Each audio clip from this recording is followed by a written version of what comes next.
Hi Cancer, welcome in this is your reading. Be open-minded po, hindi po halos lahat makaresonate. Thank you nga po pala sa mga nagsusubscribe at sa mga bumabalik. Marami pong salamat. Give me the message for Cancer. Ano yung mensahe sa'yo? Give me the message for Cancer. Ano yung mensahe sa'yo?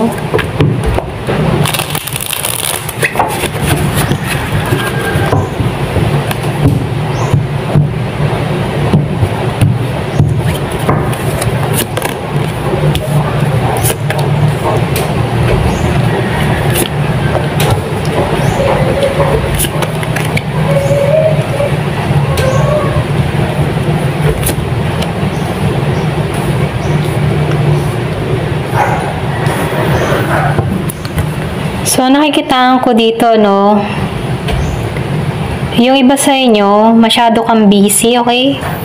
Maraming gumugugol sa oras mo. Marami kang inaasikaso. Marami kang yung parang tipo na marami kang gustong mangyari. So, nafe-feel ko dito, mas priority mo ang trabaho, okay? Pero ganun pa man, nakikitaan ko rin dito, yung iba sa inyo, meron ditong tao na nakatingin, nakasubaybay sa'yo, okay? Kumbaga, busy ka sa mga ginagawa mo, busy ka sa buhay mo, busy ka sa mundo mo, okay? Pero ganun pa man, kahit busy ka dito, meron mga tao sa buhay mo na nakasubaybay sa'yo, okay? Pwede nakamasid pa rin to sa social media or pwede rin sabihin na yung iba sa inyo nasa LDR situation, okay?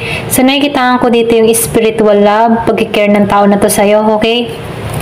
Meron ako nakikitang Year of the Pig.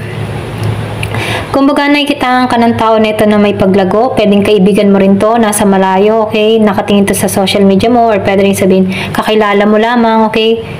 So, meron din ako nakikita dito na itong tao nito, meron itong mga pinagdadaanan sa buhay, okay? Pwede rin sabihin may problema siya dito, pero ganun pa man, kita ka nito na lumalago, okay? Ito rin nakikita ko. Yung iba naman sa inyo, pwedeng meron kang tao, or pwede rin yung bang tipo na past person, okay? Nakasubaybay pa rin to sa'yo, okay? Andun pa rin yung kanyang spiritual love sa'yo, okay? So, ito na yung nakikita ko. Meron ditong tao nagmamahal sa'yo, nakasubaybay siya sa'yo. Meron itong mga pinagdadaanan. Pwede meron siya mga pinagdadaanan dito dahil hindi siya makatungo sa'yo, okay? So, nakikitaan ko dito na ikaw nakatuong ka lang sa iyong, sa iyong trabaho, okay? So, meron ako nakikitang Scorpio, Cancer, and Pisces. Yung iba sa inyo, meron kang kadiling na ganitong tao. Okay? Scorpio, Cancer, and Pisces. So, nakikitaan ko dito, kaya itong tao na ito ay nakatingin sa'yo, no? Yung iba sa inyo, meron kayong tampuhan, hidwaan, or pwede rin conflict na nangyari sa inyo in the past. Kumbaga, nakikitaan ko dito na nagkaroon kayo ng konting tampuhan or hindi kayo nagkaroon ng hindi kayo nagkaroon ng pagkakaintindihan, okay? So, konting conflict lang.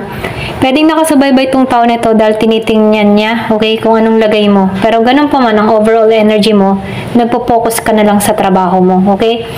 So, nakikitaan ko rin dito, wala kang pahinga or pwede rin sabihin ng klase ng trabaho mo talaga ay physical, Pwedeng nagtatrabaho ka sa mga factory, or pwede rin sabihin construction, or kung ano man, nakikitaan ko dito yung more on physical, pagbubuhat, okay, or yung ginagamitan ng kamay. Ito rin nakikita ko sa'yo, no? So, nakikitaan ko dito, OT ka, wala kang pahinga, sobra ka ng pagod dito. Ito rin nafe-feel ko sa'yo, no? Pero ganun pa man, nakikitaan ko dito na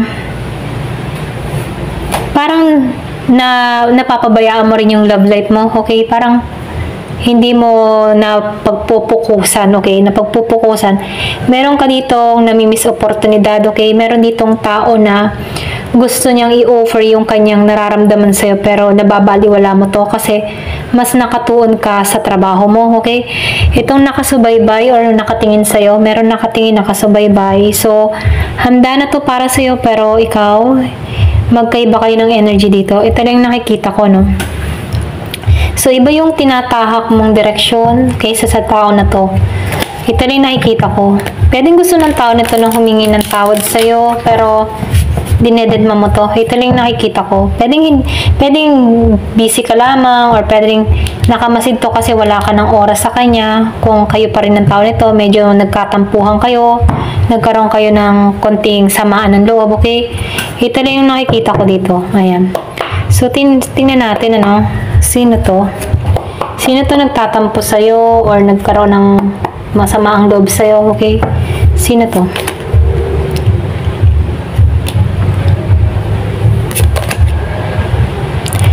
So, nakikitaan ko dito, no? Gusto ng tao nito na humingi ng tawad or pwede rin gusto ng tao nito makipag-ayos dito, okay? Kaya lang dito, pwedeng naka-move on ka na lang dito or pwede rin hindi mo na lang to pinapansin or pwede rin ikaw hindi pinapansin dito. Ito rin nakikita ko, no? Meron ako nakikitang Year of the Horse. So, malakas talaga yung Pisces. Yung iba sa inyo, meron kang kadiling na Pisces. Kumbaga itong tao nito, gusto nito maghilom yung connection, gusto nito na makausap ka, nakamasid to sa'yo. Andun yung genuine na pagmamahal ng tao na to sa'yo, okay? So, nafe-feel ko dito, nababaliwala mo to, hindi ka nakatuon dito, ayaw mong trabahuhin to, or pwede rin sabihin, iniiwasan mo to. So, yung sinabi ko kanina, ayaw mong trabahuhin to, okay? Ayaw mo lang, ganun. Or pwede rin sabihin, mas priority mo yung trabaho mo, okay? Ayaw mo ng gulo, or pwede rin sabihin mo sa nag-uusap kayo ng tao nito, pulos away at gulo na lamang, kaya mas nanahimik ka na lamang dito, okay? Meron ako nakikitang Year of the Dog. Ito lang yung nakikita ko dito, no? So, nakikitaan ko dito, nagmamatigas ka, or pwede rin sabihin na ginagamitan mo ng logic yung sitwasyon, hindi mo pinapairal yung emotion, yung iyong love para rito sa tao na to, or ayaw mong intindihin, okay? So, nakikitaan ko dito, matalino ka mag-isip, ano? So, nafe-feel ko dito, pinag-aaralan mo yung sitwasyon, okay? So, sinusunod mo yung instinct mo, sinusunod mo yung intuition mo para rito, okay? Hindi ka basta-basta gumagawa ng action dito kasi mas pina-priority mo na lang muna yung trabaho mo, okay? Pero ganun po man itong tao nito yung nakamasid sa'yo, nag-iintay sa'yo kung kailan ka ba tatawag sa kanya dito. So, meron ditong Year of the Pig. Pisces, Year of the Pig. Ito lang yung nakikita ko. Meron kang kadiling na ganun. Ito lang yung nafe-feel ko sa'yo. So, tingnan pa natin dito, no? Give me the message.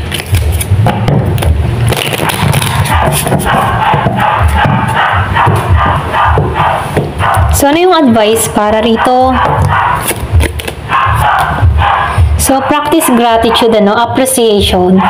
Maybe tinuturuan ka dito na kailangan mo din ma-appreciate yung tao nag-iintay sa'yo, okay? Kasi pwede rin sabihin, miss ka lang ng tao nito, or pwede rin gusto lang nito na kamustahin mo siya, magiging masaya na siya din. Okay, ito rin nakikita ko. Or pwede rin sabihin, kaya ka ganito sa tao nito kasi binaliwala ka, okay? So, piliin nyo na lamang, ito rin nakikita ko. Kasi meron kayong samaan ng loob or pwede rin tampuhan dito, okay? Pero ganun pa man, kailangan nyo dito ay magkaroon ng tamang pag-uusap, okay? Ito na yung mensahe. Para nang sa ganun maging malinaw yung sitwasyong kinakaharap nyo. Practice self-reflection. So, nakikita ko dito sa self-reflection, okay? So, self-discovery. Kumaga, kailangan mo din dito mag-growth, or mag-grow, okay? Or mag-matured, okay? Kasi, nakikita ko dito, maybe yung iba sa inyo nagiging childish, or pwede na sabihin meron kang pagtitis na ginagawa sa tao nito, okay? So, tinuturuan ka dito kapag ganyan yung pag-uugali mo, okay? Or ganyan yung inaasan mo dito sa tao na to na nagmamahal sa'yo. Pwedeng balang araw, mag-reflect din to sa'yo, okay? Yung taong ito na nagmamahal sa'yo, na binabaliwala mo, darating ang point na babaliwalain ka dito kasi magre-reflect yan sa'yo, no?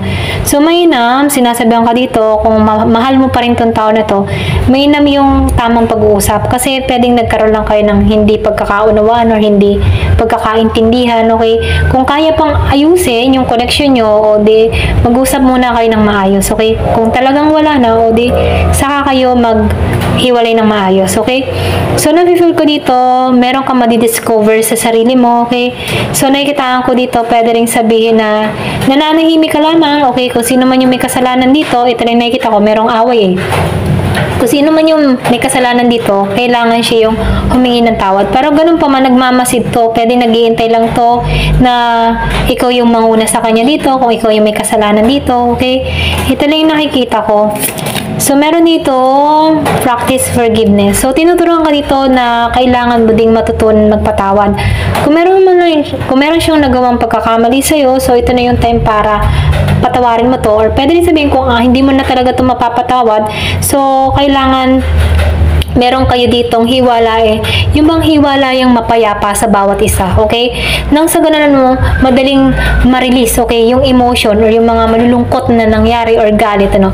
Para makawala kayo sa mga masasakit na nakaraan. Ito lang yung mensahe, ano?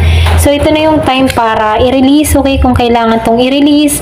So, healing, okay? Forgiveness, patawarin, okay? Ayan, ito lang yung mensahe dito, no? Ito lang yung advice. Strengthen your spiritual connection. Ito na yung time para mag-pray ka, magdasal ka, okay? So, have faith and humingi ka ng guide kay God kung paano yung tamang desisyon na gagawin mo, okay?